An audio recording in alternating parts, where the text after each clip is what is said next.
Arrestati domiciliari al 28enne agente di polizia che al volante dopo aver bevuto ha travolto e ucciso il 17enne Davide Pavan. Sono distrutto, ha detto, penso continuamente alla sua famiglia, vorrei incontrarli. Ma la rabbia e il dolore dei genitori di Davide non lasciano spazio a dubbi. Che sia già fuori è una presa in giro, dicono mamma Barbara e papà Claudio. Noi non perdoneremo mai, siamo condannati a vita. Prima indiscrezione sulla perizia cinematica dell'incidente costato la vita a Mara Visentina e Miriam Cappelletto. L'auto di Levakovic avrebbe tamponato l'utilitaria della Michi a 120 km all'ora, scaraventandola 70 metri più avanti. L'indagine della finanza sul reddito di emergenza percepito illegittimamente dai migranti. La prefettura ha allontanato 34 richiedenti asilo dai centri di accoglienza. La latrinazione in 2 abitazioni di Monastier, razzia in pieno giorno mentre gli inquilini erano fuori a pranzo. La rabbia di una delle vittime hanno fatto sparire i ricordi di mia mamma, morta un anno fa. Paura nella notte a Quinto per l'incendio scoppiato in un capannone agricolo dove si trovavano le attrezzature per la coltivazione del radicchio, danni per migliaia di euro, non si esclude il dolo. Uno straordinario atto di amore verso il volontariato e la parrocchia, oltre 1.800.000 euro lasciati in eredità dalla coppia di coniugi bellunesi a favore di 4 associazioni. Adunata degli alpini dopo il grande successo della diretta di domenica con oltre 1 milione di telespettatori sintonizzati sulle reti media nord-est per lo sfilamento delle penne nere, stasera dalle 21:15 rivedremo la marcia delle sezioni venete.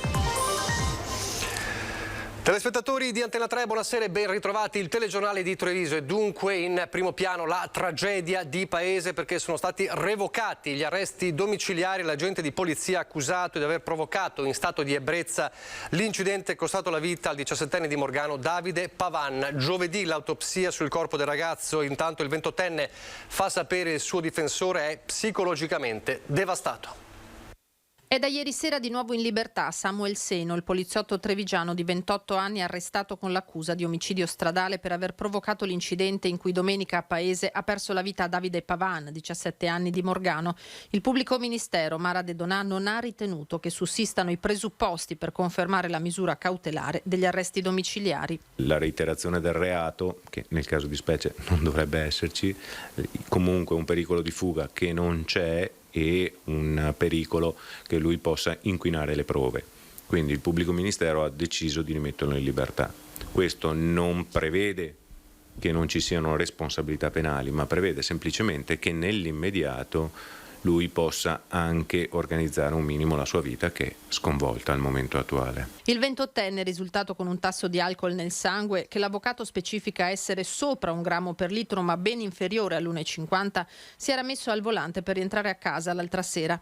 Qualche minuto dopo aver lasciato i compagni del rugby Paese con cui aveva festeggiato la fine del campionato, il tragico schianto. Secondo la ricostruzione dei carabinieri, che per il legale va comunque approfondita con una perizia specifica sulla dinamica, all'altezza di una curva lungo via Olimpia la sua Volkswagen ha invaso la corsia opposta, centrando lo scooter che sopraggiungeva dall'altra direzione, quello di Davide, che da Castagnole, dove aveva riaccompagnato a casa la fidanzatina, stava ritornando a Morgano.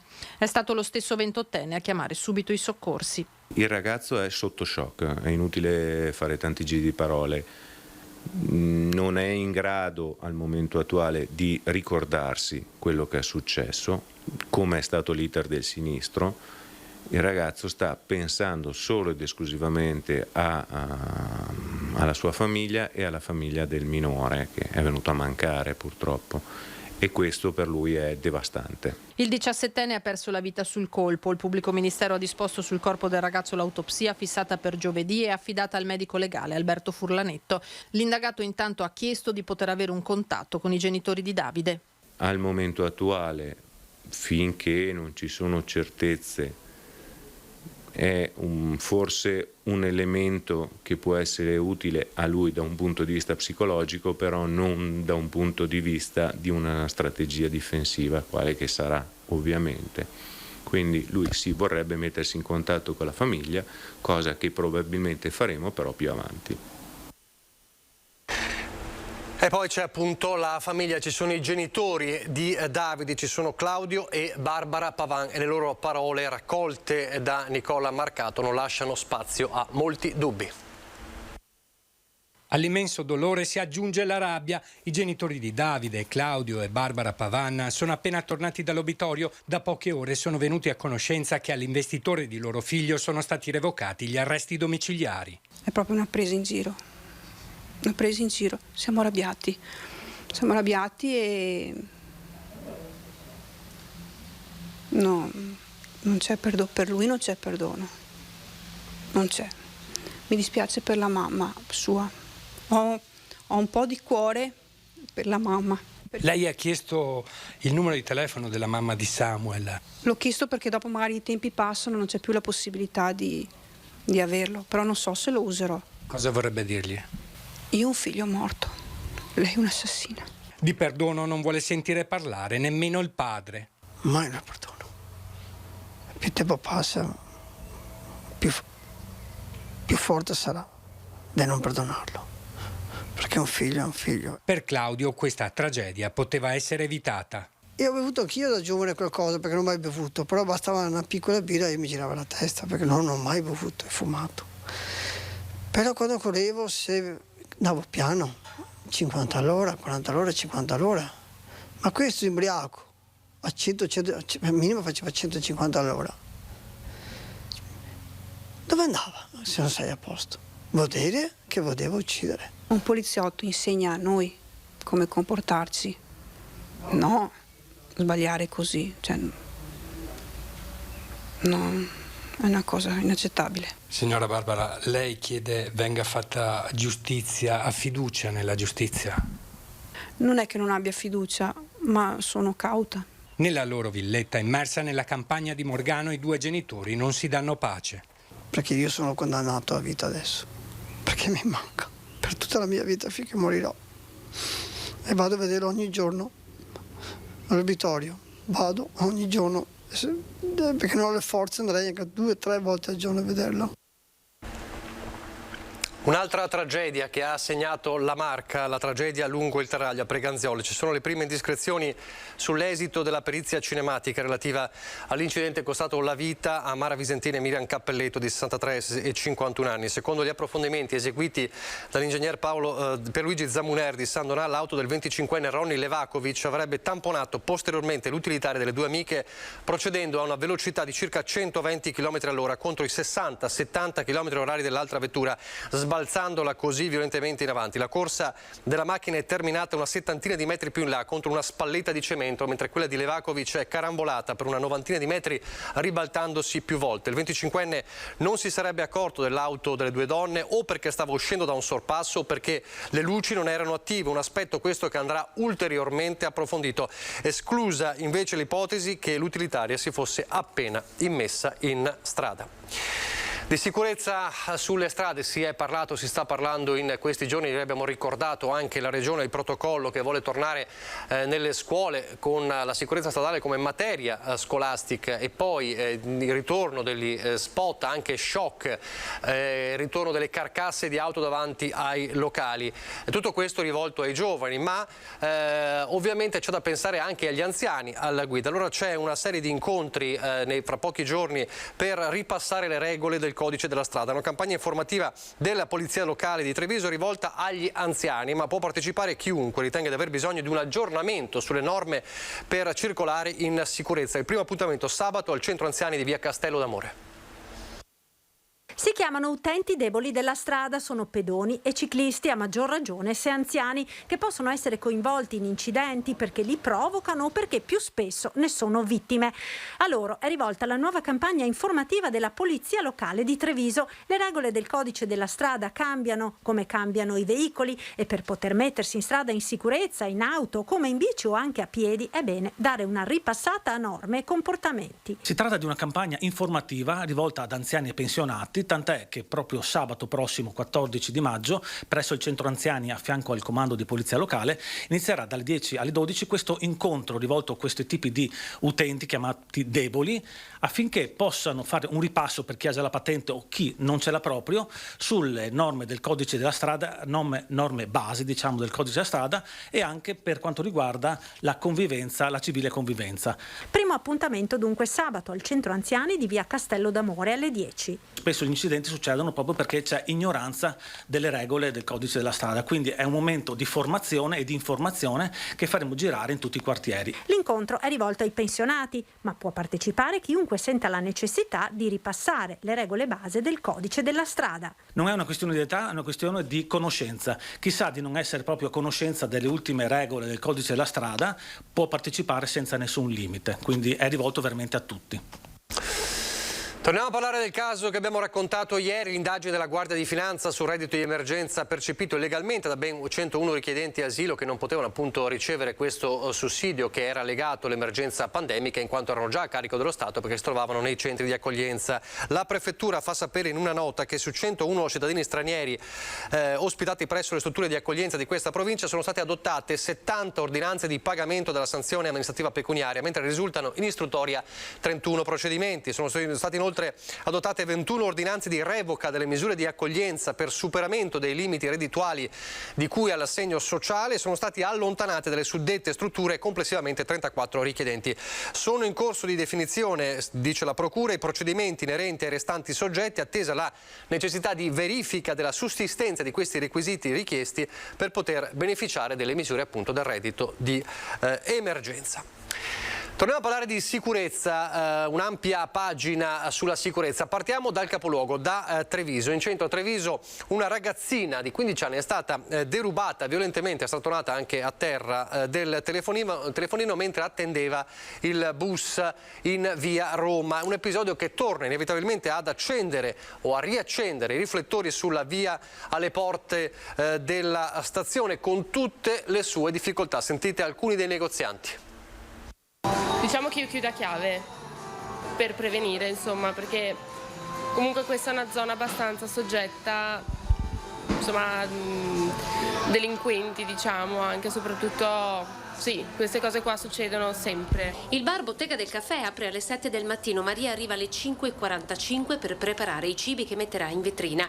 Con la collega che arriva mezz'ora dopo si chiudono all'interno del locale per evitare episodi spiacevoli che, racconta Maria, sono molto frequenti. Ci sono tante persone che magari rubano, ok, o semplicemente ti attaccano anche verbalmente parlando mentre io lavoro, magari alcuni vengono, pretendono di usare il bagno, così pretendono di mettere in carica il cellulare. Secondo me è peggiorata, nel senso, ma la generazione secondo me. Come lei di Baby Gang parla anche un altro commerciante di via Roma. Quando chiamiamo di negozio, spesso e volentieri, soprattutto il sabato, deve chiudersi dentro, perché comunque ci sono delle situazioni che non sono per niente piacevoli. Noi abbiamo subito ad esempio un paio di furti, 2 o 3 furti, entrano, ti mostrano la cosa, prendono e scappano. E poi ci sono risse. Ultimamente ti dico no, però ce ne sono state tantissime, c'era l'ordine del giorno del sabato, le risse c'erano sempre. Il negozio di sigarette elettroniche è in via Roma da 10 anni. 2 anni fa la situazione era migliore, racconta Alessandro, ma negli ultimi mesi il passaggio di forze dell'ordine si è intensificato. Posso chiederti come ritieni che sia diventata questa zona? Si è peggiorata o migliorata la situazione? È peggiorata tantissimo, troppo. Che cosa succede? Troppe facce strane in giro, sì. Troppe. Altri commercianti, alcuni preferiscono non essere intervistati, parlano di situazione stabile o calma. Più presenza, anche se, mi ripeto per l'ennesima volta, vedo che ultimamente le cose stanno andando meglio, ma il problema fondamentalmente è l'Italia. Devono dare delle pene severe.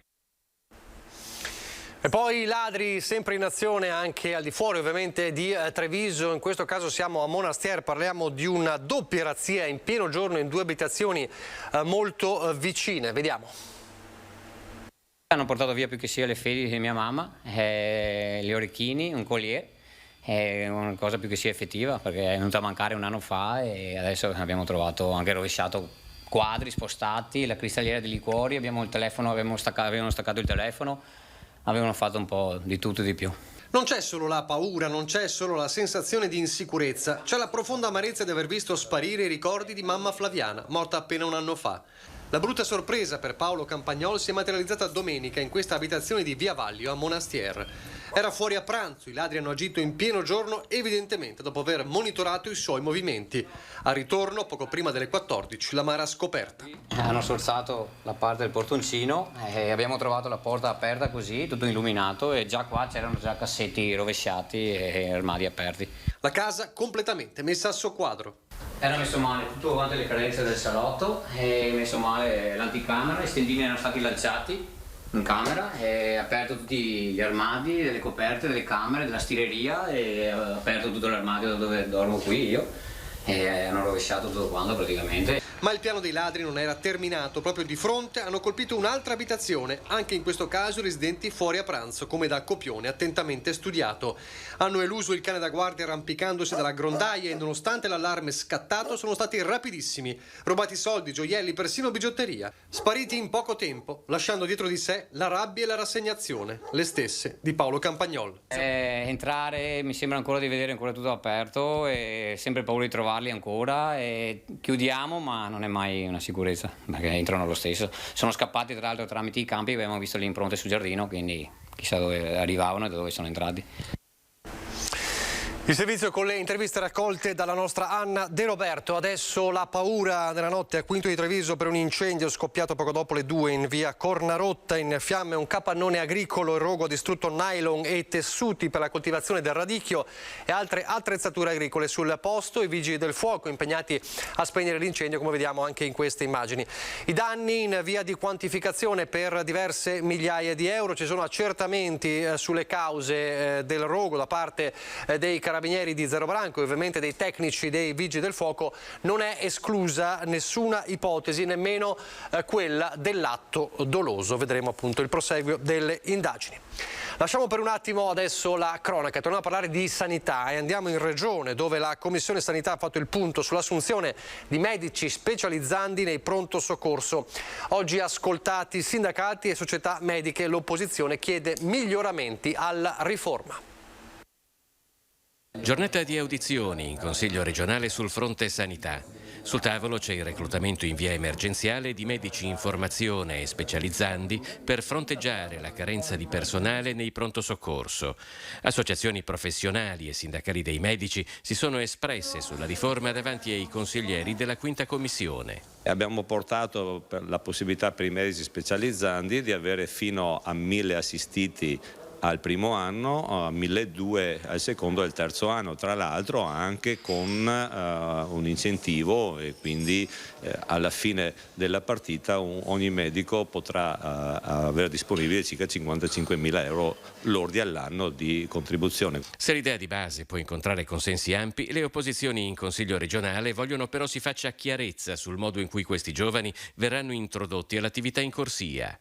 1.000 assistiti ad un neolaureato è una responsabilità importante e vanno previste delle modalità di accompagnamento di questi professionisti, perché se no, lo dico come paziente, insomma essere affidato tout court a un ragazzino appena laureato che può essere preparatissimo ma non ha quell'esperienza. Certo è che la carenza di personale sanitario è un problema che chiede una soluzione urgente. Mi viene in mente come il sindaco di Agna proprio in questi giorni abbia scritto al Presidente della Repubblica che è senza il medico territoriale, 3.200 persone che non sappiamo, tra l'altro anche molti anziani, dove attualmente mandarli, e quindi assolutamente abbiamo bisogno che i nostri giovani, che i nostri laureati scendano sul territorio. La riforma che sta portando avanti la Regione ha però bisogno, secondo le opposizioni, di essere migliorata.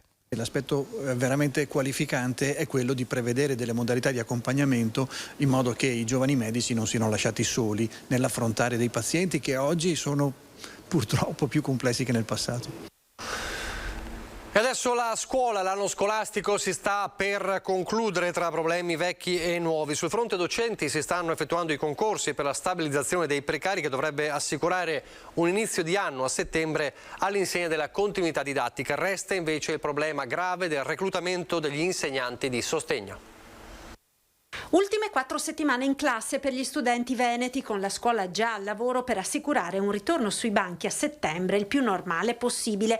Sono in corso a tamburo battente i concorsi ordinari per stabilizzare i precari e scongiurare quel turnover di supplenti e discontinuità didattica che si è verificato quest'anno e in passato. Noi contiamo molto sulla possibilità di immettere in ruolo i vincitori di questi concorsi già dal prossimo anno scolastico, e sappiamo che dal Ministero avremo un contingente di nomine in ruolo che negli scorsi anni non abbiamo potuto pienamente utilizzare perché non avevamo gli idonei, non avevamo i vincitori dei concorsi perché i concorsi non c'erano, e quest'anno, avendo i vincitori dei concorsi, contiamo di poter diciamo così ridurre, se non eliminare, quella quota, quella fetta di precariato che è una caratteristica molto penalizzante per la scuola del Veneto. Non è invece purtroppo risolto uno dei grossi problemi che riguarda il reclutamento degli insegnanti di sostegno. Perché lì sappiamo già che il numero di nomine in ruolo che potremo fare è nettamente inferiore rispetto al fabbisogno, in quanto abbiamo avuto addirittura meno candidati al concorso dei posti messi al concorso, quindi lì purtroppo avremo ancora una quota di precari e quindi supplenze in numero considerevole da fare. Un anno scolastico, quello che sta per concludersi, a due facce. Fino a marzo la situazione è stata molto difficile sia per il numero di contagi sia per la complessità del protocollo di gestione dei casi Covid a scuola. Dopo Pasqua la situazione è decisamente migliorata. Ora le scuole sono davvero concentrate sull'attività didattica, sugli ultimi scampoli di attività didattica, hanno ripreso anche le visite di istruzione e le attività esterne, che è una cosa molto positiva, e quindi i contatti col territorio, e si stanno avviando, diciamo così, anche alle attività di scrutini e di esame. Pochi istanti di pubblicità e di nuovo in diretta. Eccoci in studio, in diretta parliamo della situazione sempre più difficile per famiglie e aziende alle prese con i rincari energetici e le bollette da capogiro. La conferma di questa situazione viene da uno degli istituti bancari più capillari sul territorio che torna a chiedere interventi urgenti da parte del governo. Bisogna pensare di poter dare quindi prestiti, qualcosa per poter spalmare questi aumenti in più anni, altrimenti veramente diventa quasi, non dico impossibile, ma diventa molto molto difficile per queste famiglie arrivare a fine mese. Toccare con mano ogni giorno le difficoltà dei propri clienti alle prese con l'incubo rincari. Aziende e famiglie in una situazione drammatica e legate a doppio filo.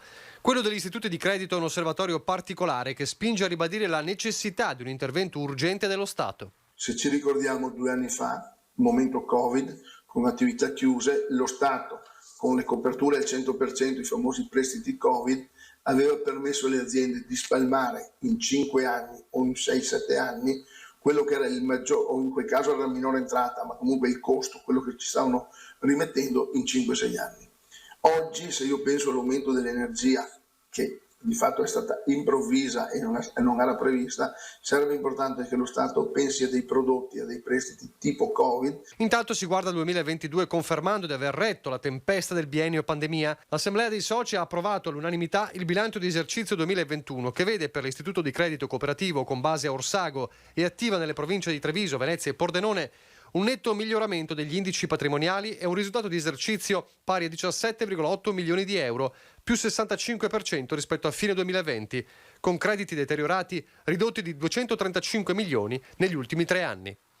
E mentre nelle banche della provincia di Treviso continua lo stillicidio di filiali, un comune su 5 ha appena uno sportello attivo, 1 su 10 nessuno, la scelta qui è non solo mantenere le 48 filiali esistenti, ma aprirne di nuove. Noi continueremo invece a presidiare il territorio, i comuni, in modo di garantire a tutte le fasce di utenze e di utenti la possibilità di accedere in banca da noi.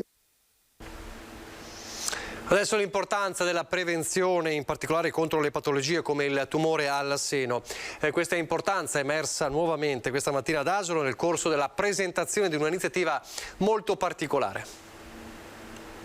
Siamo 42 donne che vogliono testimoniare che se anche la malattia ci ha tolto qualcosa, non ci ha tolto la nostra femminilità. Continuare a sentirsi donne belle e femminili nonostante il cancro, tornare a sorridere mostrando la straordinaria forza di affrontare una diagnosi di tumore al seno e le cure senza perdere il coraggio di lottare. Torna la forza in passerella, terza edizione della sfilata delle donne malate di tumore. 42 donne dai 28 ai 73 anni anni sfileranno al Teatro Duse di Asolo sabato 14 maggio.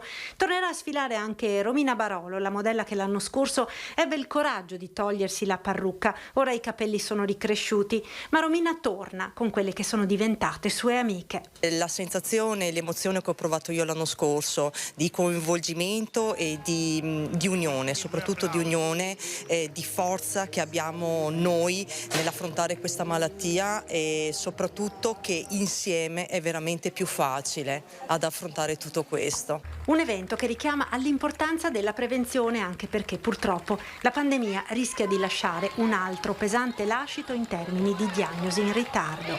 Il tumore della mammella, che riguarda una donna su 8, di quelle che lo sviluppano la malattia, purtroppo 2 su 10 ancora non ce la fanno, impone un controllo alle donne che stanno bene, devono controllare loro stesse, per loro stesse, la loro salute, perché si può curare e guarire quasi sempre, basta trovarlo in tempo utile. Con la pandemia attualmente i dati pubblicati da Cittadinanza Attiva qualche giorno fa ci dicono che il tempo d'attesa per avere una mammografia è di 2 anni e l'invito alle donne comunque si facciano controllare.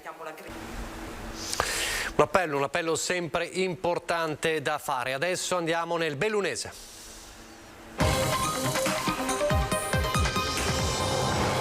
Ed è la cronaca ad aprire questa pagina bellunese che riguarda anche Padova, perché è un pregiudicato bellunese il responsabile di una violenta aggressione con rapina subita dal parroco della chiesa di San Daniele a Padova. L'uomo è stato individuato e arrestato.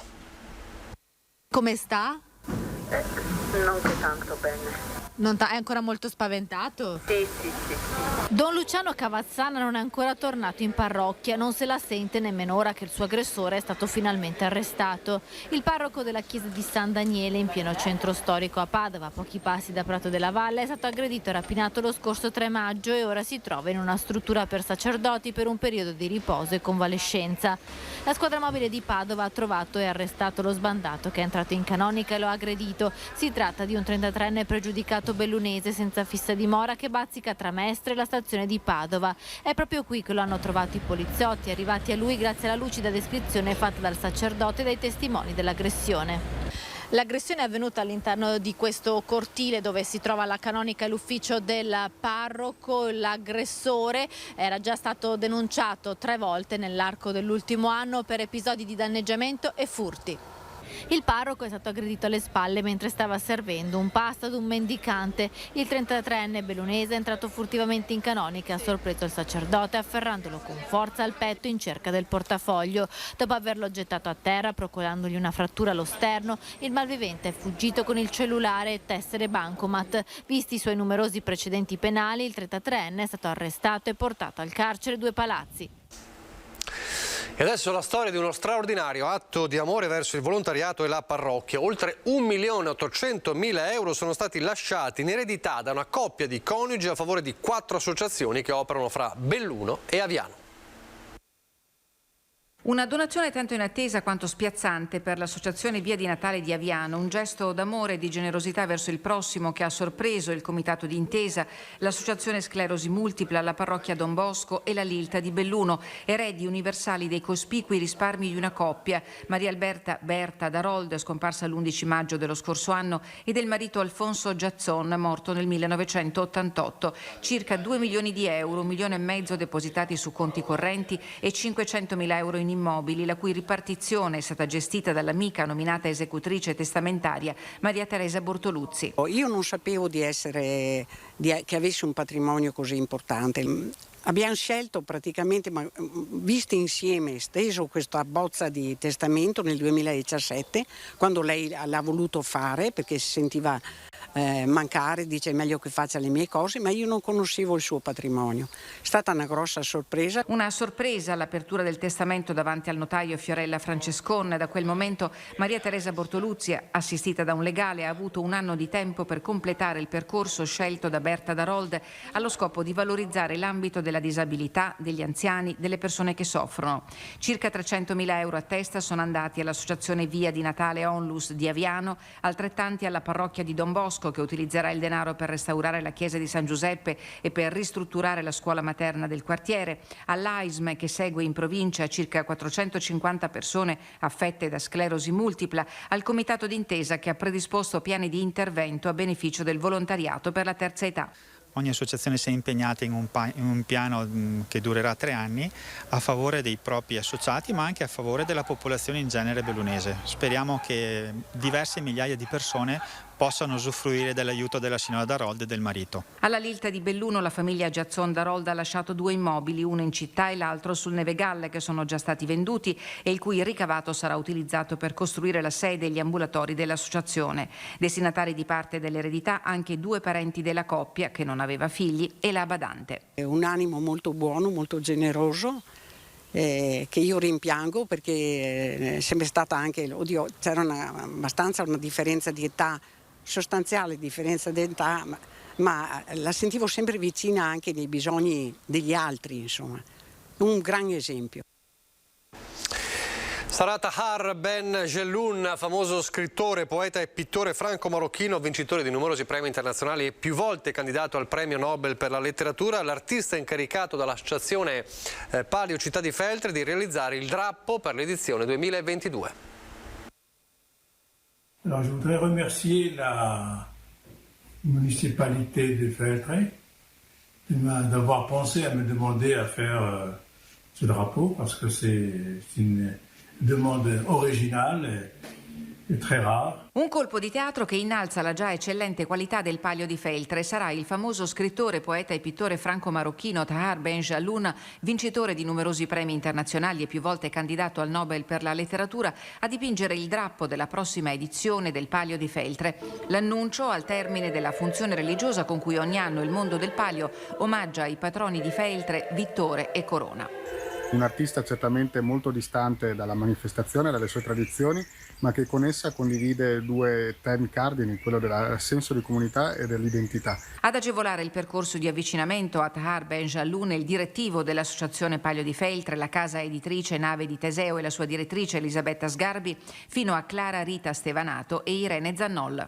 Et j'ai voulu dans ce drapeau signaler la présence de la lumière, c'est-à-dire la paix, la tranquillité, la sérénité et la fraternité. C'est un drapeau où il n'y a que des couleurs de la vie. Ensemble, je voulais quelque chose d'accueillant et qui dit l'hospitalité des Feltre pour tout le monde.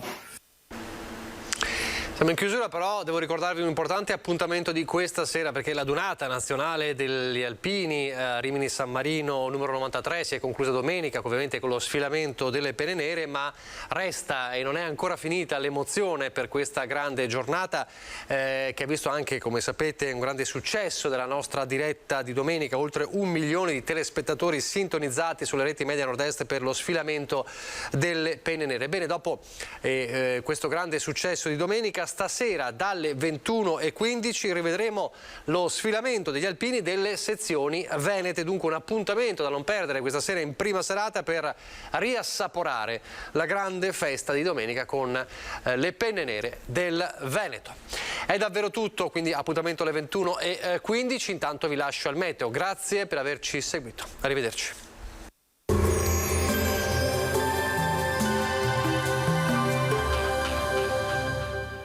Entra nel mondo Lolato.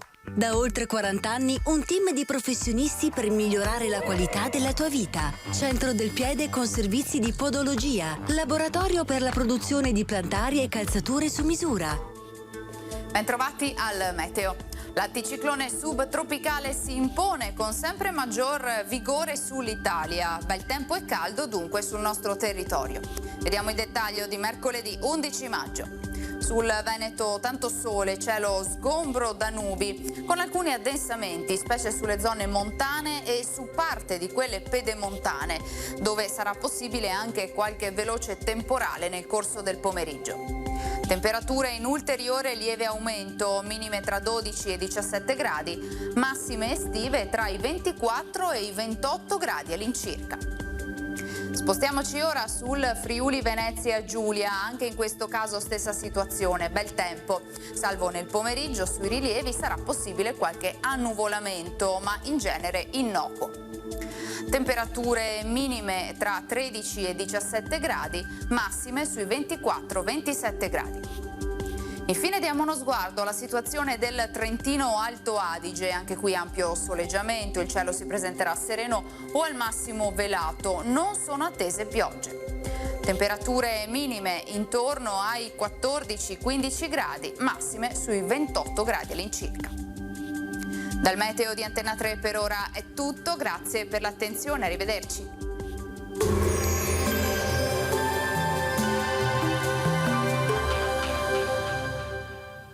Busti, tutori e protesi di arto personalizzati. Ortopedia e sanitaria Lolato.